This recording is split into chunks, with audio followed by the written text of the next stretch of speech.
And welcome back to the Gay Racing Podcast.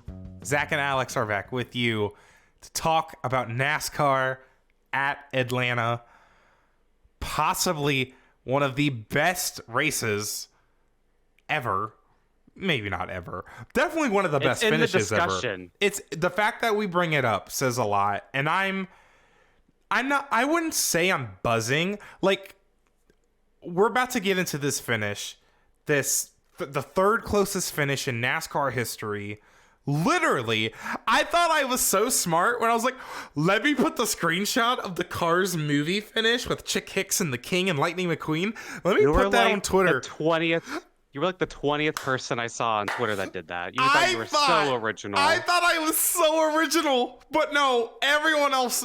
But everyone, and I explained that NASCAR finish today to somebody at work, and I said it was basically the finish to that race in the Cars movie, and she got it. She exactly knew what happened, and it really was. I mean, wow. And you know, the two other finishes that are, you know, closer in Cup, I believe this is Cup history, because there was an Xfinity race that was even closer, but I'm pretty sure. 2011 Talladega, which I saw not live, I wasn't at the track, but I saw on TV. I was watching. We'll never forget that. I was buzzing then. Imagine me, an 11-year-old, completely freaking out, stimming and all. And then 2003 Darlington, I was pooping my diapers. I did not see that. But, you know, this was a little bit different, obviously, than those two. This was very different. Yeah. So they were different in the way that 2011 Talladega was kind of not exciting in hindsight, because that's just kind of how that aero package worked at Talladega Daytona with the tandem draft. It just wasn't exciting. The people behind weren't able to make passes. Yeah. If you made a pass, it was because they were actually trying to, so the person up behind wouldn't like blow up their engine. Yeah, tactical move. In 2003 Darlington, that was just pure racing. And that's still classic. It's hard to beat that. That's such a classic finish, Ricky Craven, Kurt Busch. That is the definition of beating and banging to the line. This at Atlanta was super speedway racing that like you and I kind of grew up with to an extent. Just so exciting. The moves, the runs, the fact that Kyle Busch even got up there in the first place. Those last 30 laps were just remarkable. The last 50 laps, honestly, were just really remarkable. And we kind of saw glimpses of this in the fall Atlanta race, where that was the rain shortened one. It was just like, wow, we're really getting heck of a show here. But like, this is Atlanta. Like, is this new Atlanta? Are we finally sold on it? Oh, honey. Well, if y'all listened to our episode in the last summer Atlanta race, I was already calling this better than Daytona and Talladega. And I'll say right now, Atlanta, when they set out to do this reconfiguration, you know, the surface was getting old. It made sense. It needed to be repaved at least. It made sense to do this experiment, even though it was kind of dumb. They went out, they tried to copy Daytona and Talladega, and they have done it better. Or at least the rate. I mean, that's a better product than Daytona and Talladega, because it's got what Daytona and Talladega have, but then you have stuff that actually really does make a race, what's it called? A race deeper than just, you know, a pack of cars pushing each other. Because that's what Daytona and Talladega are. This kind of racing, handling. I don't know if tire wear is really a thing, but the handling is the biggest thing. The skill. Like, you have to have a good car. Daniel Suarez does not win that race yesterday just by luck. They had that 99 car tuned in. Daniel Suarez was... Did you see... I mean, look at the finish again. Bubba is like trying to help Blaney, but Bubba overdrives the corner way too hard and washes up. Because I thought Bubba Wallace was going to make that four-wide move that Austin Cindric made early in the race, like with the 50 to go or something. I thought Bubba was going to do that move and pull down and make it 4 wide at the finish. But as you said, Bubba got loose in turn 3, I believe, and that took him out of it. But yeah, when race cars are hard to drive, it's so much fun The for the fans to cream watch. comes to the cream rises to the top. I mean, what Hmm. we had Ryan Blaney, defending series champion, Kyle Busch up there, Daniel Suarez. I mean, listen, I don't really have an argument on why he should be up there, but he just made an argument why he should be because he just won the race, right? You have other guys like, who else was even up there? Bubba, who's always up there on super speeder races. Like, it's guys that, you didn't see Harrison Burton up there. No offense, Yeah. Harrison. But, like, you didn't just see anybody up there. You had to have a good car. And that's what makes that so cool. And they were still able to race. I mean, they were 4 wide at one point. Like, I am so sold on this. I wish the Daytona 500 looked like that last week. It's what the Daytona 500 used to look like. You used to have a really good car to win at Daytona. It's what Alex, when we got excited for super speedway racing when we were a kid, it's because it looked like that. It's because these guys have room to make moves. I'm so passionate on this because I've thought about this a lot. Like, ever since that summer Atlanta race, I'm like, I understand why I like this better than Daytona and Talladega. It's not just gridlock pack racing where you don't have room to make a move and you're depending on the guy behind you to push. Guys have options. You can make a pass on a guy without help if your car was handling better. This is the perfect balance of super speedway racing, where help is nice. You're still going to need help at some times, but if you have a good car, you're going to go to the front. Right. And we don't get that at Daytona and Talladega, and we really should. It's sad that we don't. Right. And I don't know what you have to do to make that happen, but if I'm the CEO of NASCAR, it needs to happen. Right. And I don't know what needs to be done to make it more like this at Daytona Talladega. Because right now, Daytona Talladega, although I've enjoyed them in recent years, they are just so gridlocked. And if anyone makes one mistake, you have a big crash. Yes, we And saw that's that last really week. frustrating. But then Atlanta, sure, there were some crashes, right? That's going to happen with this kind of racing, super speedway style racing. But it never felt annoying. And I feel like I said that Well, last fall as well for that really good Atlanta race yeah, me too. because it felt like these crashes happened because it was difficult to drive or it was still an Brad error, but it Keselowski. wasn't like taking out the whole field. For once, Brad Keselowski is involved in a wreck, but it wasn't because he bumped somebody. He just spun out on his own because he's washed. So, God. Well, I mean, Daniel Suarez was involved in the lap 2 crash, and he won the race.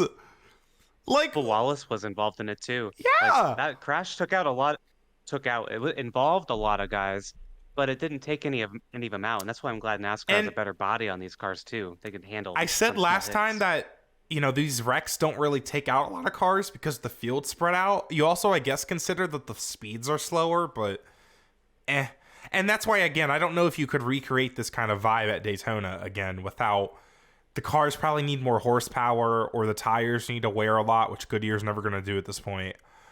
I don't know what you do, again, to get something like that at Daytona, but again, it was so nice. I mean, we're not that far away from it. I remember Dale Jr. spinning off turn 4 at Daytona in 2016. Like, we're not that far away from it. Those days where handling mattered at Daytona and Talladega, but Right. man, I that was just great.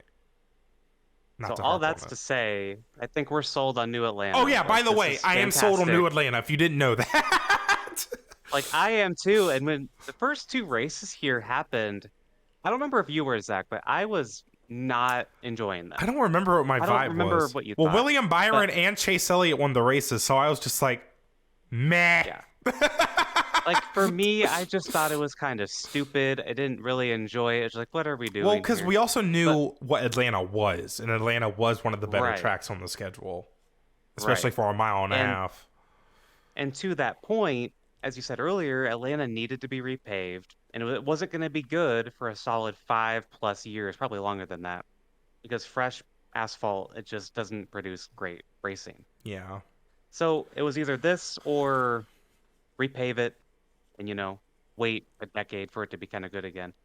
And Matt Weaver put on Twitter saying that Kansas has kind of got the vibes of old Atlanta now, which I strongly agree with. That made me really Yeah, put it in perspective because that's kind of how old Atlanta raced. That's how Kansas does now. I guess. Because can people my thing about Atlanta is I feel like the bottom was still really strong, but you could go up to the top. I feel like Kansas, the top is really Kansas strong has still. all 3 lanes. You're right. Kansas The has bottom all is three strong. lanes. It's just Atlanta, like there was the Harvicking thing, where it's like you could really. But Atlanta not was an very exact unique. thing. Yeah, I'm you're not right. saying it's an exact thing. It's Yeah, more like it has the same kind of vibe. So we still have what Atlanta yeah. used to give. And There's plenty of good mile, like before they Las Vegas repaved it, too. Even like Las Vegas yeah, is Vegas still a too. really good mile and a half. So we have a Yeah. lot of good But intermediate tracks on the schedule to where, you know, adding a super speedway, taking it out in intermediate is not that big of a deal to me, especially when the super speedway is the so best. that raises the question, should Texas be next? Because Texas sucks. Everyone knows that. IndyCar's not racing there because NASCAR got priority in the scheduling this year. So, Because they they couldn't figure out how to schedule two races on two different weekends. right. Like, what are we But doing? something's going to happen to Texas. IndyCar's not going to get preferred treatment. Everyone knows that. They're going to do something with Texas, right? They're not just going to let it continue to suck. Oh, hasn't If stopped them you would so have far. asked me, if you would have asked me a week ago, hey, they're going to make Texas a super speedway. What do you think of that? I would have been like, please God, no. Just make it a good mile and a half or make it a Well, short track, but I don't think it happened with all the infrastructure around the track. If you ask me today, I'm like, I'm not opposed, but then that would mean we'd have 7. They might give it its second date back, so maybe 8 super speedways on the schedule. I feel like that might be a bit much, and I'd also like it if Atlanta was just kind of special and the only place we had that kind of this racing. spectacle of racing, right? Yes. Like Because I again, don't, you we don't need want too much of it. you need to make Daytona and Talladega look like that first. I feel like again because Yeah, I wouldn't hate having 7 super speedway races if they all look like Atlanta, right? The problem is right. though we don't need to again it's the tearing up cars.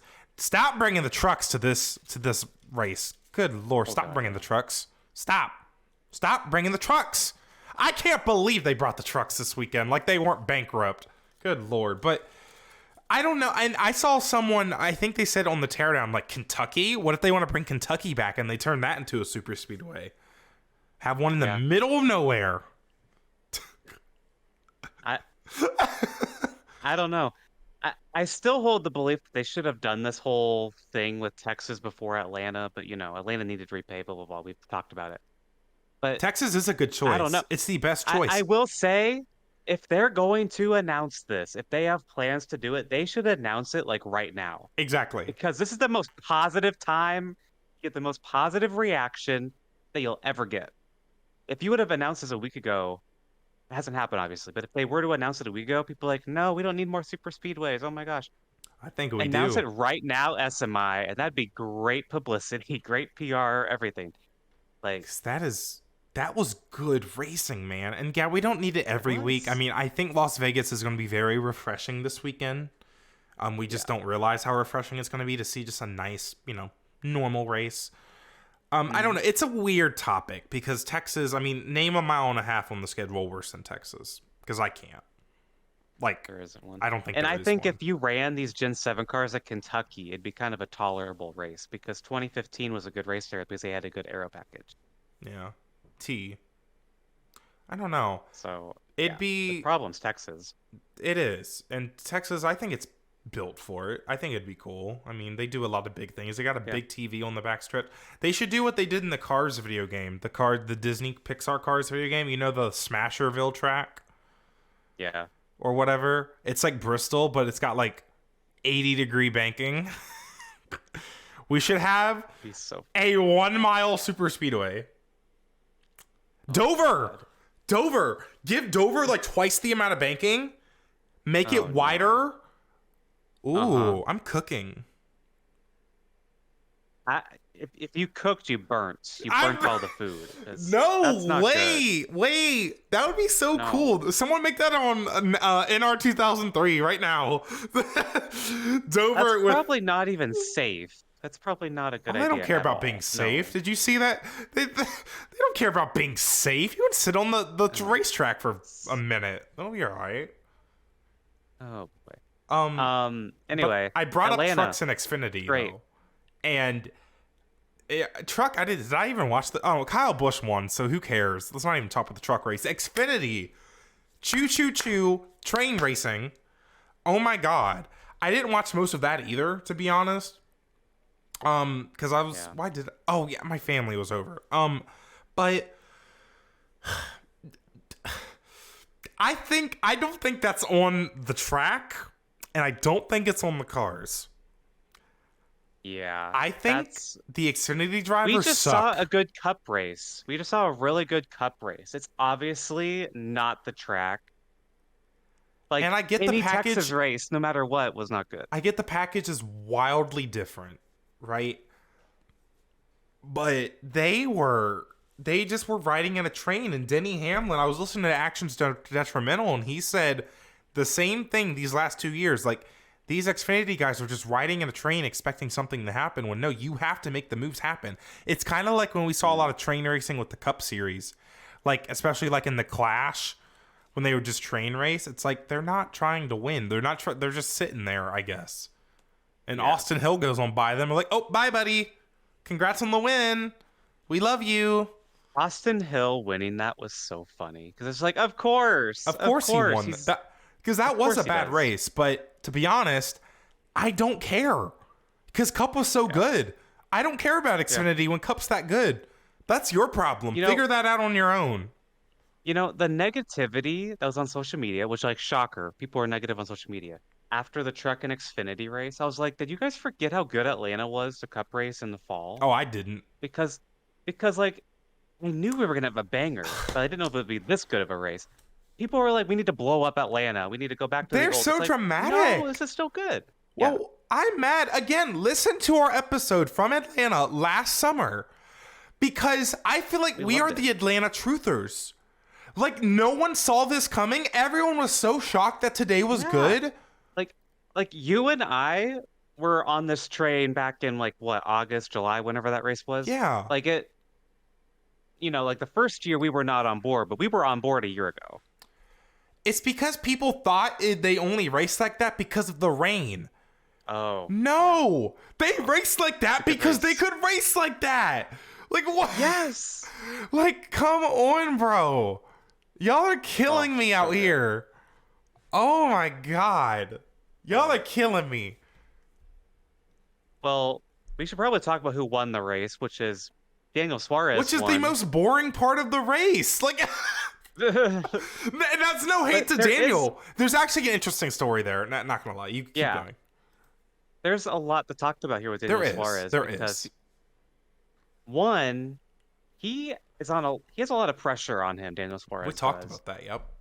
And It's not a secret. this was a year I think he really needed to perform. Yes, sir. Like no matter what, he needed to make the playoffs. He's in the playoffs now. I think he really needs to just be consistent throughout the year. And this might relieve some contract pressure after a rough 2023. And I mean, Justin Marks says after the race, like he doesn't see Suarez racing anywhere but Trackhouse and everything like that. But it's like, Justin Marks, you have signed Those are famous last like- words. several drivers for 2 seats, and Ross Chastain ain't going anywhere. So, We're driving for Trackhouse and by the way, a contract Xfinity. hasn't been signed. A contract hasn't been signed, Justin Marks. So what do you mean there's no pressure? But look, this is definitely a huge win for Daniel Suarez in his career. I really do think if he doesn't make the playoffs after this year, he's probably out, whether Justin Marks tells you that or not. It's super speedway, so I think Daniel Suarez still needs to perform on like the 1.5 miles and Yeah. 4 tracks. But I don't But know. that's huge. It is huge. He made the playoffs. He did.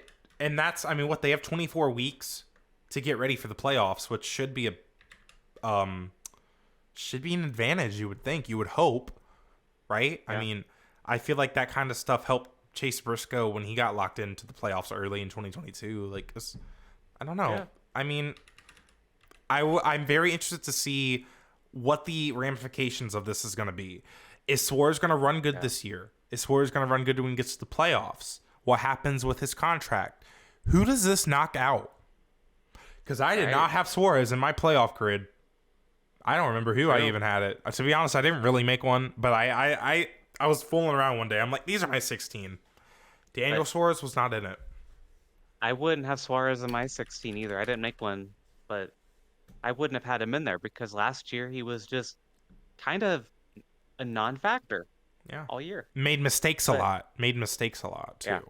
And let's kind of talk about the whole contract thing because Trackhouse does have Shane Van Gisbergen and Zane Smith both signed. SVG's probably going to go to Cup next year, right? He's doing a year in Xfinity this year. By the way, he finished third in the Xfinity race. Yeah. Crazy. That's pretty cool. And Zane Smith is in the 71 for Spire, which is, I believe, pretty much built by Trackhouse. The logistics there, I'm not fully 100% understanding of, but like I just struggle to see Suarez in that ride after next year. So my theory is, I like doing silly season theories if you're a longtime listener. I had a theory one time that Kyle Busch was going to go to Stewart-Haas Racing, but that didn't happen. But so take this with a grain of salt. But I have a little theory that assuming Suarez stays, maybe they'll keep Zane Smith in the 71. But then SVG will maybe take over the 16 at Kaulig because that's just kind of like their little all-star rotating That'd be car. a good idea because Kaulig needs drivers really bad. They do. They have Daniel Hemrick right now. That's it. 2021 Xfinity Series champion Daniel Hemrick. Yeah. Put respect on his name. I like Daniel Hemrick, but the results aren't really there besides that one race. But I think that might be what plan might be if they keep Suarez, they keep Smith at Spire. Well, Spire's kind of getting pretty good too. Like I think they could have a bit of a network, kind of like what Hendrick and SHR used to be. Kind of like they could have a little network of these powerhouse teams. Like I want to see how Spire does at like Las Vegas before I go that far, but like they're definitely improved from where they were when they first came into the series. But I can just see their quantity. Their quantity's going up. And you say Daniel, winning at a super speedway race, it's whatever, but I mean, look at the guys who have won Atlanta before. A bunch of Hendrick guys and Joey Logano. I want to read you off this top 10. Okay? And I'm not going to make it long, but behind Daniel Suarez is Cup champion Ryan Blaney, Cup champion Kyle Busch, Daytona 500 champion Cindric, Bubba Wallace, always good here at, super speedways. 500 champion Stenhouse, Ross Chastain, we know how good he is. Won Talladega, Final Four appearance. Michael McDowell, 500 champion. Chris Buescher, won Daytona last summer. The worst guy in this whole top 10 with the least amount of credentials is Ty Gibbs in 10th. That's an impressive top 10. What I'm trying to say is he earned his spot up there. You saw Chase Briscoe up there, and he was being too aggressive. He got himself wrecked, right? You had to be good. Again, that's why I love Atlanta so much more than Daytona. You had to have a really good car. If your car was compromised at all, you were going to go to the back. Right. So I don't even know if you can say that it was just a super speedway. I mean, you can. You can. Yeah. But this is the first race in the playoffs. True. Very true. That's very exciting. true. Yeah. So, I mean, good on Daniel. That's a huge win. Yeah. Second win of his career. Huge one for Trackhouse. I like what the Teardown brought up, where like the Trackhouse has been involved in so many viral NASCAR moments between Hale Mellon, SVG at Chicago, now this photo finish. I think it's kind of cool. I'm just really happy for Trackhouse. Like, good for them. We're really in a new era of NASCAR right now because when was the last time so many big positive moments have happened within NASCAR? Like the last time I remember a bunch of like major news organizations that were talking about NASCAR when it wasn't something negative was probably the 2016 Daytona 500 finish.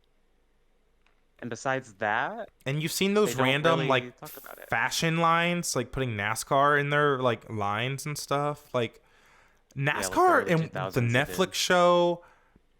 NASCAR is in a bit of a renaissance right now. I think most people have either moved on or they've accepted like the playoff nature of the sport. Like we've accepted it, right? Yeah.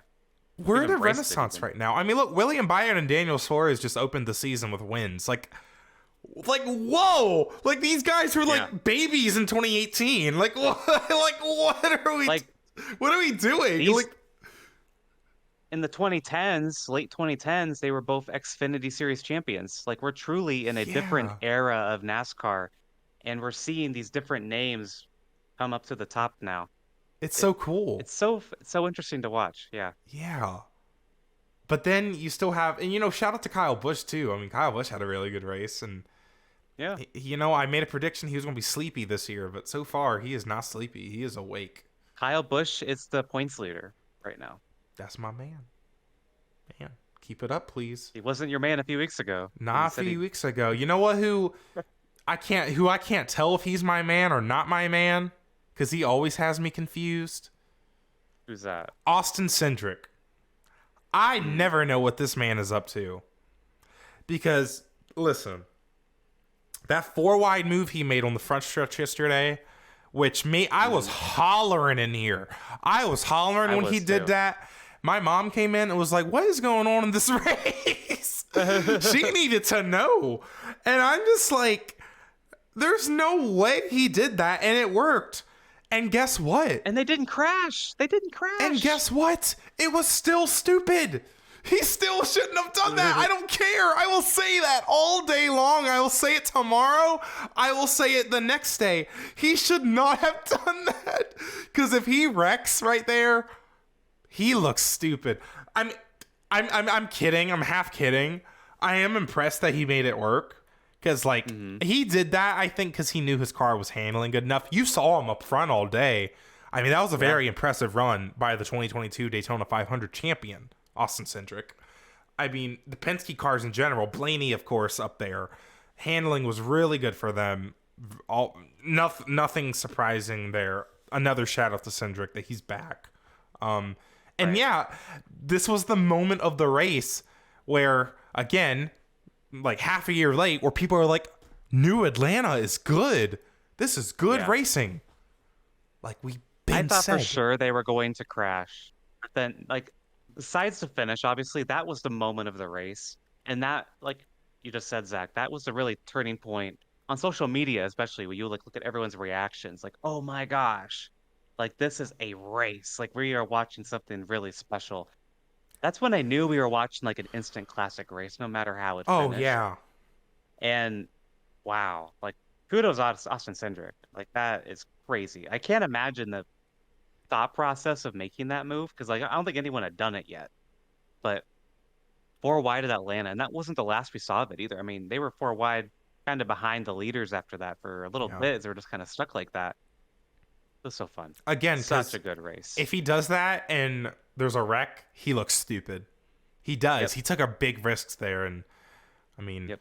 he was involved in late race drama at the 500 with Chastain and LaJoy. I mean, but I guess I don't know why I brought that up, but it's relevant. But yeah, I mean, He's making a statement because people are saying Cindric's also in a contract year, kind of like Daniel Suarez. He's trying to prove something. I don't think he has as much to prove as Suarez does, but he's trying to prove like, hey, I'm legit. And I think Cindric really is going to have a good year this year. Yeah, I hope he's so. getting closer to that 100 start mark, which that's when they really start picking up.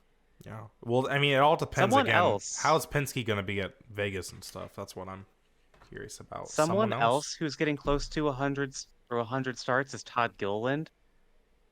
Who has led the most laps this season so far? It's Todd Gilliland with 74 laps. He's led more than anyone else in the Cup field. That is insane. Yeah. Like, at Daytona, it's one thing. When he was up front at Daytona, I was like, whatever. Everyone's saving fuel. That makes sense. Whatever. Yeah. They're letting Todd lead. They're letting Todd drag the boat or whatever. No, here at Atlanta, though, where track position was pretty important and the good cars were the cars at the front, oh, yeah. that sold me on Todd Gilliland. And I put him, if you watched our bonus video on Patreon or if you watched my tier list video on YouTube, I said that Todd Gilliland is in the bottom tier. I don't even think he can win a wild card race. Yesterday kind of changed my mind. That kind of changed my mind. Unfortunately, didn't he get involved in a wreck late? Because he didn't even finish, like... He had a broken toe link after he hit a wall at one point. Not the darn toes. I don't think it's his fault. It's just it's just a super speedway thing. But again, like he's like in the 30s in points, but he finished 26 yesterday, which is just like, oh, that's so sad. I don't even know if he's getting stage points either. The same kind of can be said for Michael McDowell. We're going to talk more about him in a second with that pit entry incident. But like both the front row cars, I think they had the two best cars of anyone there. Which like, how often do you say that? Like never. Not often. I mean, that 34 team has...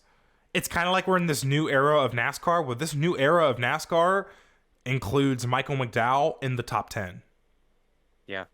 And if he's not in the top 10, he's like 12th. Like he's one of the better guys. He's one of the most experienced drivers too. Like he's getting the most out of that car, and they're giving him good cars. That makes complete sense to me. And apparently Jordan Bianchi said on the teardown that they're not even like that, you know, that how they have that alliance with Penske and like that tier 1 Ford support. Apparently that hasn't even kicked in yet. So that's all just from what they've been doing, which, you know, makes sense. I mean, they've always been good on super speedways, but wow. I mean, that makes you wonder, like, how good are they going to get? Because McDowell was running like in top 15 nearly every week last year. Yeah. And then he won Indianapolis, the road course, last year. Like, could front row make it on playoffs? Make it to the playoffs again? Like, maybe. I don't know. It's hard to even say because of the new bodies. And again, you always have to consider, I feel like us NASCAR fans forget, when someone goes up, someone also has to go down. So if the 34 team and the 99 team, whatever, they're going up, who's going down? Right? Right. So it's like, it's one of those weird things where it's just like, let's wait till Vegas. But right. But hey, Todd Gilliland, though, again, as a driver, I'm more confident in him because he's leading laps. Like, he's very, very underrated. He's doing more than what Harrison Burton has done. So Harrison's in a lot of flack from you. I do want to say he has a lot of bad luck, to be fair. He does. I know he makes a lot of mistakes, but he has a lot of bad luck. Kyle Larson has bad luck, but he still gets results every now and then. What's the saying with a squirrel and a nut? Like, isn't there a saying that kind of relates to that? What's with you and sayings? There's a saying. With these sayings every week, and then you don't remember what it is. Sometimes, is it like sometimes a stupid squirrel comes back with a nut? Like, I don't know. I thought that's like a saying. I don't know. You came up with a saying last week or something. You didn't know what it was either. Let me look it up. Anyway, let's talk about some negative things real quick. Nothing too crazy, but a blind squirrel finds a nut once in a while. Oh my gosh. I'm sorry, continue. So there was no caution when Michael McDowell and William Byron had their little incident going on to pit entry. Their little incident. And for me, this is unacceptable because they literally stopped on the racetrack for at least 3 to 5 seconds. And mind you, we're at a super speedway. This could have been a very, very bad crash. What's with you on these facial reactions? What are you doing? This is unacceptable. It is. That is too. All these facial reactions you're making are unacceptable. That is inappropriate, Zach.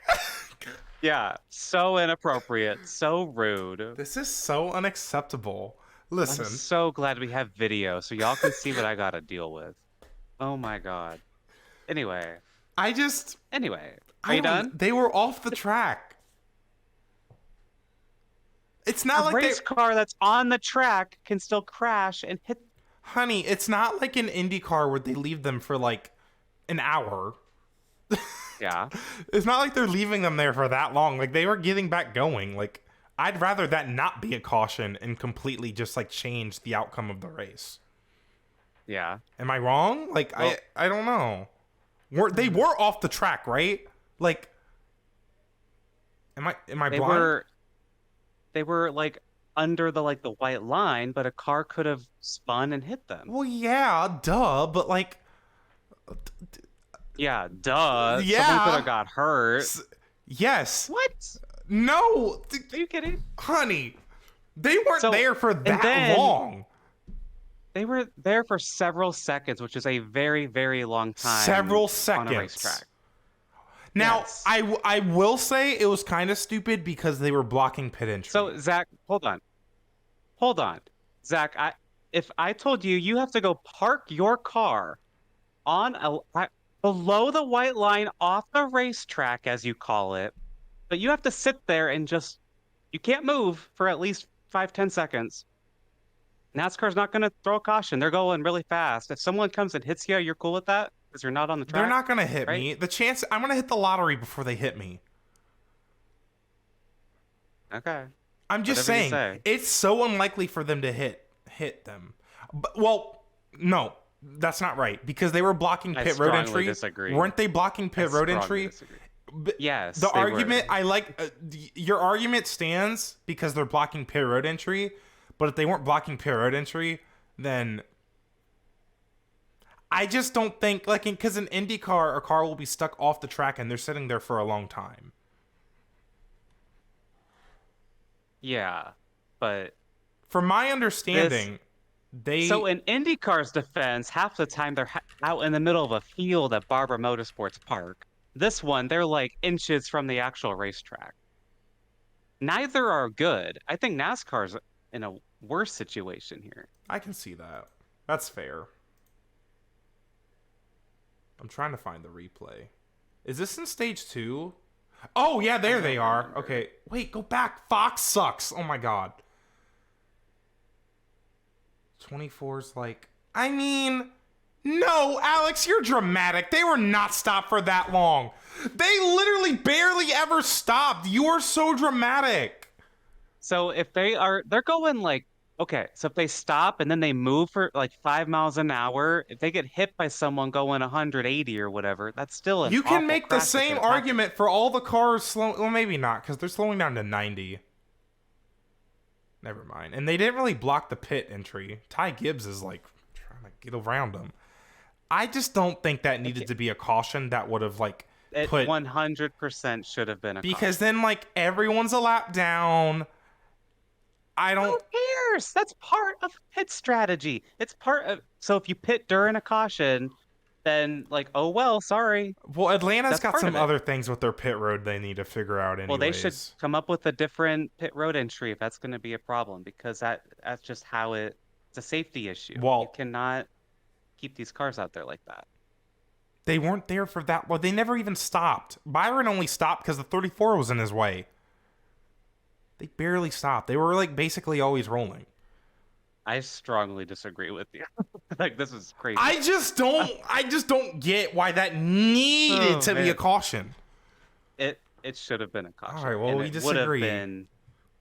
It's fine, but I don't know.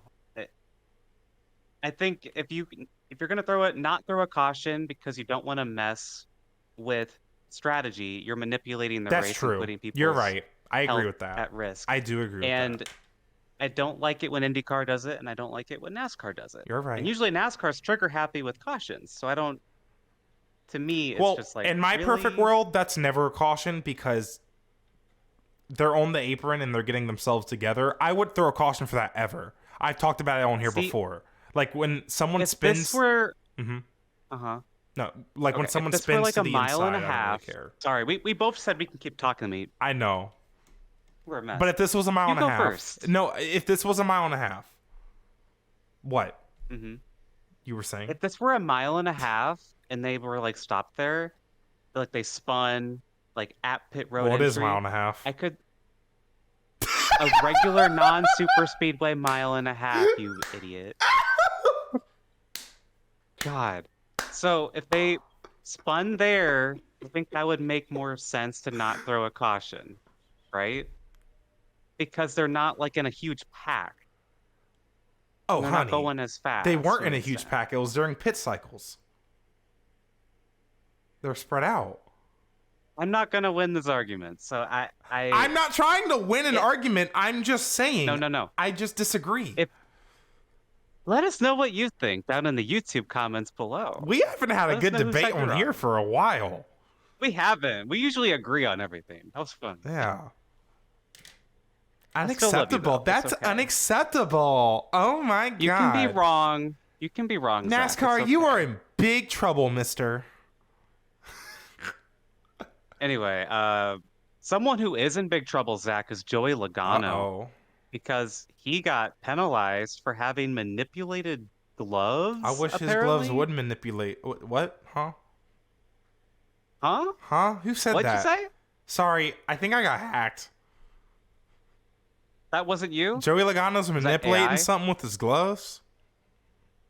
Apparently. Does Cole Pearn have something to do with this? Oh, we'll talk about Cole Pearn here in a minute. Yeah, I don't want Cole Pearn to manipulate me, bro. So his gloves. I didn't even find out about this because I was asleep. I was taking a nap before the race. So I don't understand what happened here, but apparently when they stick their hands out the window qualifying? Yeah. Apparently he had gloves on that potentially give an advantage because he would get more wind on his hand and make his say this was the webbing. It increases the area that the hand's blocking, and there might have been webbing in between the fingers too. So it's just making it more aerodynamic. I wonder he probably did that at Daytona. I wonder if there's evidence. And number two, I wonder how much that's actually helping. I mean, I don't know. They use thinner paint on their super speedway cars to make them go faster. I'm sure it helps a lot. My thing is, I think it's stupid. I almost want them to ban putting your hand up to the window. Yeah, or just make a device. Yeah. Let them make a device that you can put there. But that's stupid. So one thing that people would argue about putting their hand out the window is that that's how they signal that they're coming to the pits during a race. Are you talking just qualifying? Because they don't do it during the race because, you need both hands on the wheel during the race. They do it at Daytona Talladega, at least signal, hey, I'm going to pit this lap. Yeah. That is during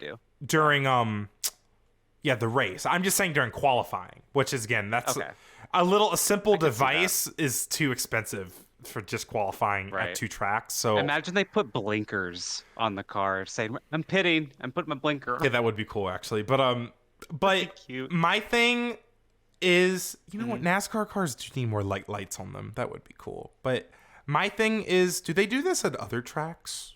I don't know if they do. Probably not. Maybe on the straightaway. So. I don't know. I mean, I think it's dumb that they have to put their hand up. So it's one of those things where it's just ban it. However you need to ban it. However you need to enforce it. Just ban it. Yeah. So Logano ended up getting a drive-through penalty for this, and he had to lose his front row starting position for it. And he got lucky with the lap 2 caution that ended up happening, so he ended up staying in the lead lap. He actually ended up leading some laps in this race, but then he ended up getting in a crash later on, so it didn't really ultimately matter too much. But I'm sure we're recording this on Monday. We're probably going to get a penalty report on Tuesday. There's probably going to be some sort of penalty for this. Wait, you mean Joey Logano had a fast car and wrecked at a super speedway?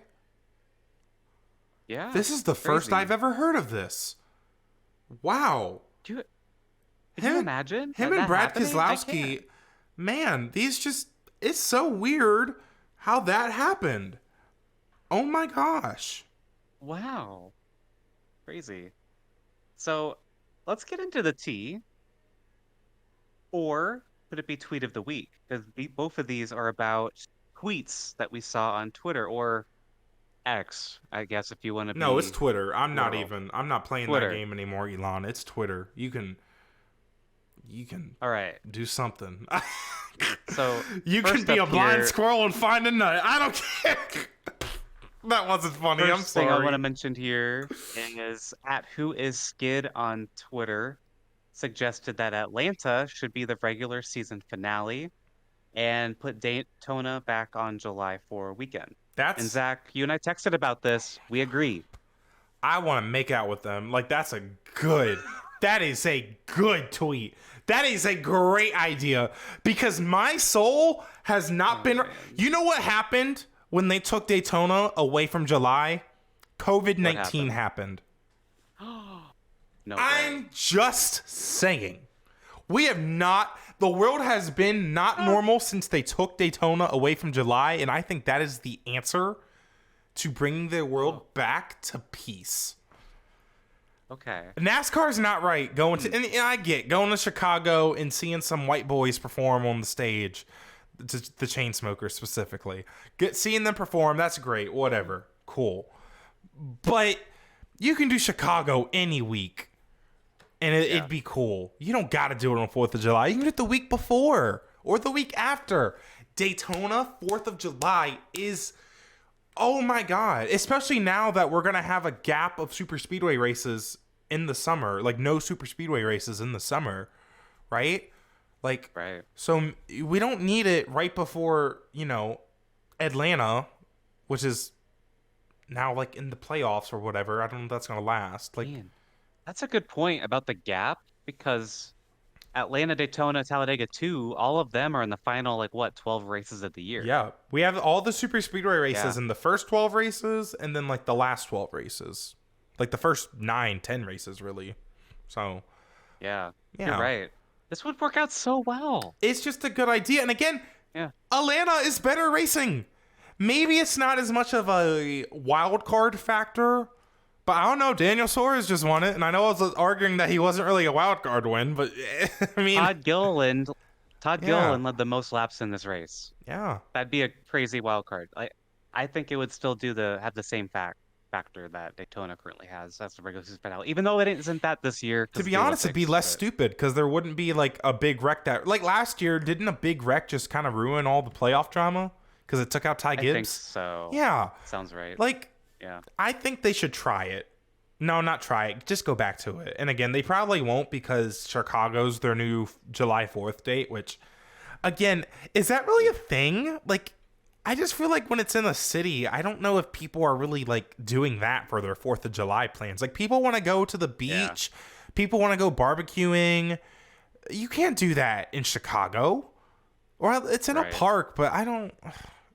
Like, you want to do that, with you and your family. Right. I think, I don't know. We need to go back to Daytona. I'm going to be on that boat.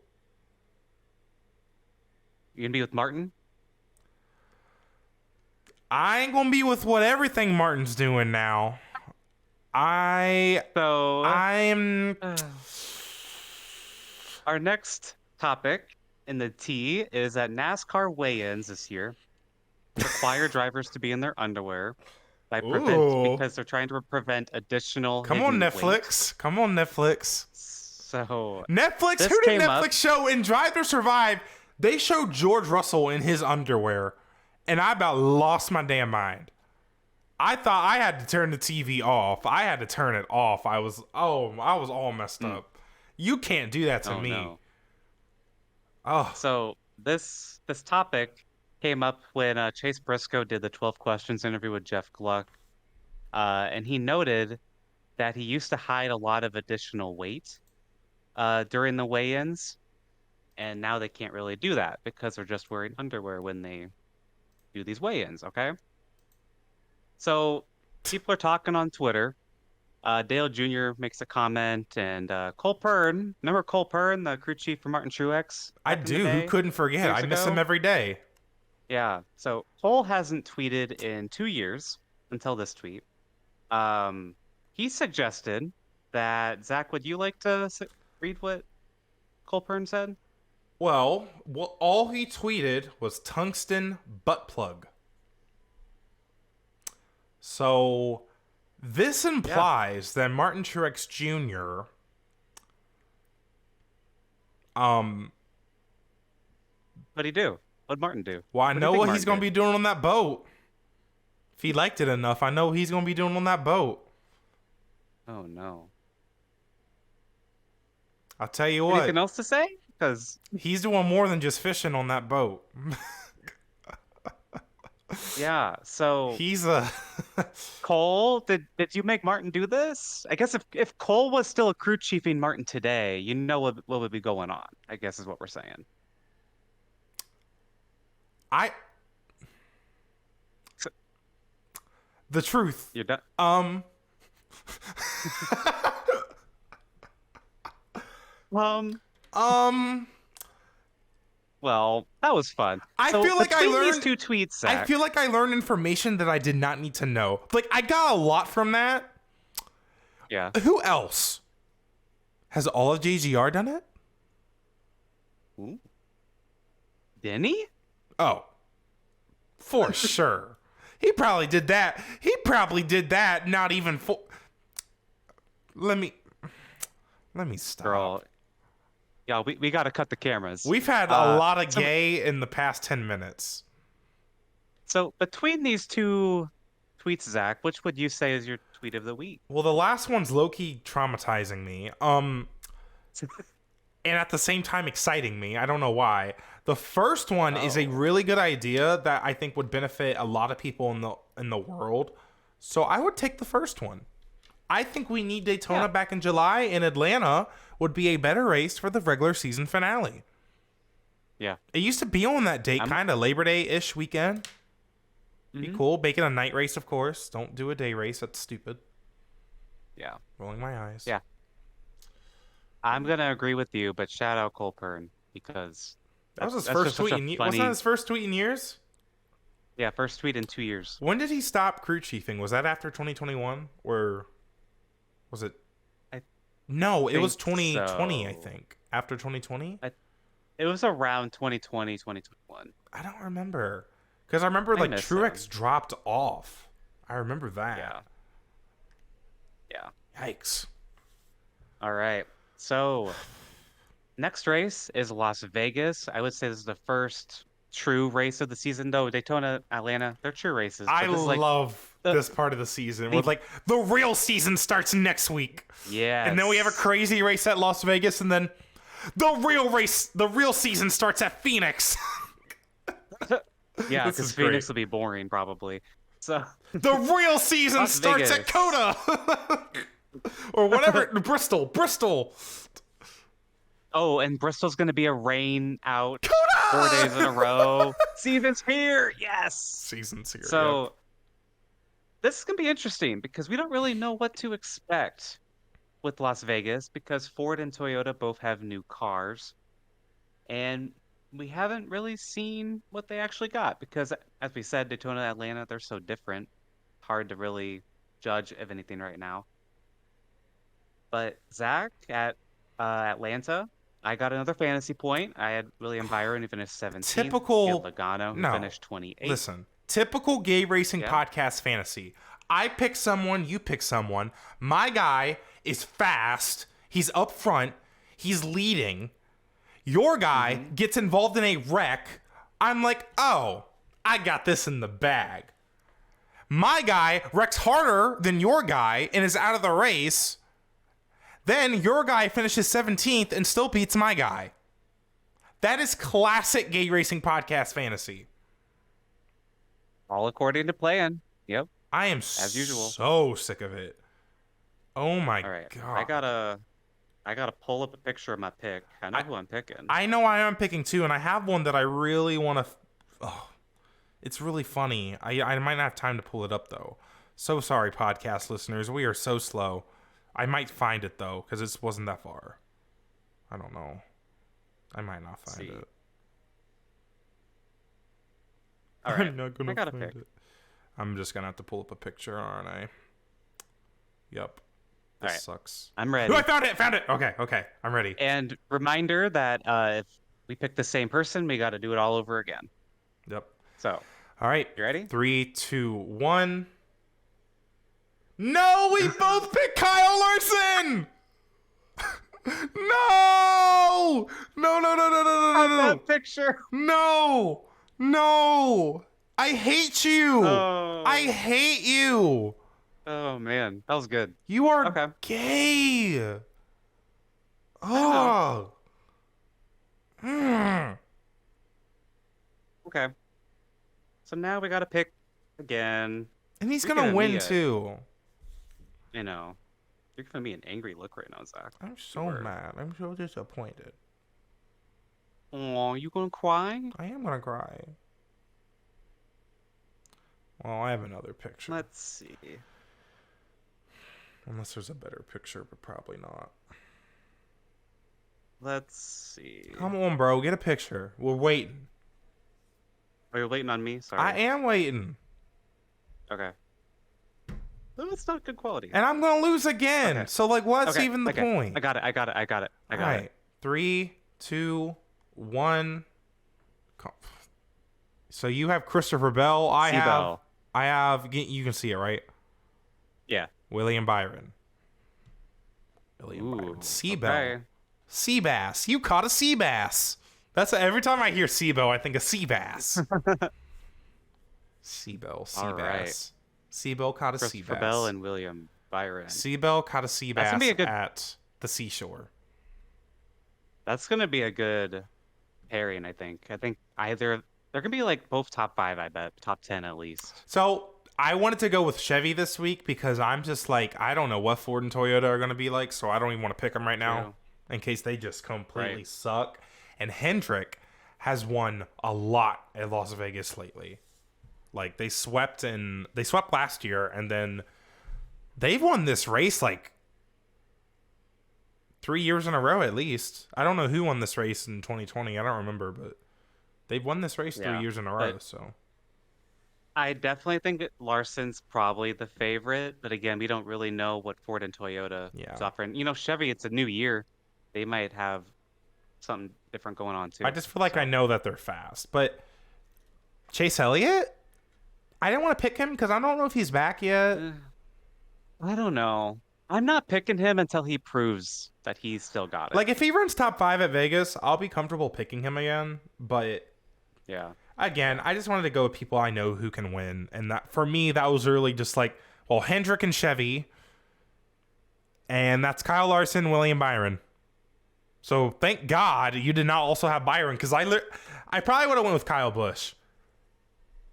Actually. I almost maybe should have. I feel like he might. He won Fontana last year, which was the first real race of the year. So yeah, I didn't have a third pick lined up. So I don't know who I would have went with after Bell. Yeah. But all right. Yeah, well. So are we all wrapped up here? I think we're all wrapped up here. I think we're ready to plug this one up. Zach, where are you plugging it up at? I'm plugging it up here at the bottom of the episode. And the bottom of the document. So, you know, we're gonna plug that up and we're gonna feel good about ourselves and we're gonna move on. We're gonna plug our social medias. Oh yeah. Right? Yeah, so if you're watching this on YouTube, drop a like and subscribe because we are growing the channel. It's our first year we're doing YouTube. Follow us on socials at Gay Racing Pod. We are growing on TikTok. Did we reach our goal yet, Alex? Yeah, on TikTok we're up to 112 followers over there. So yeah, my goal for TikTok this year, I want to try getting half of our Twitter following over there. So I mean, we're already a fourth of the way there. Nice. So, man, go follow us on TikTok. You'll get funny clips, probably several from this episode. Jesus you can probably Lord, I'm so imagine sorry. which ones. So follow us on TikTok. A lot of fun. Yeah. You can support us on Patreon. If you love what we do and you actually find us funny, you can support us on Patreon. We got some bonus content coming up, and you see it first. You see it first before anyone else, before it goes on YouTube. And it just helps us out, helps us keep doing this. And yeah, I mean, it's a nice thing to do. Follow me on Twitter at DreamyZackRacing. That's racing without a G. And then follow Alex at Newgaden. It's like New Garden, but gay. Surprisingly. Yes. You saw that shirtless pic of him, right, Joseph? I did. Doing all that just to finish 14th at St. Pete. Jesus Lord. Or qualify 14th at St. Pete. He's going to qualify 14th at St. Pete and finish 8th at St. Pete. Sorry. You are so rude. I'm a hater. I'm a hater of 2023 Indianapolis 500 champion Joseph Newgarden. I really am. I am a hater. By the way, when does IndyCar come back? Isn't that soon, or is it later March? Pretty soon. I think it's in 2 weeks. Wow, so we're going to have an IndyCar episode coming up soon then, where we're going to recap all the IndyCar tea. I see it in the doc. We have a lot to talk about. David Malukas. We'll talk about that. But for now, Yep. We'll see you guys next time. Enjoy Las Vegas, and take care. Bye-bye. Bye.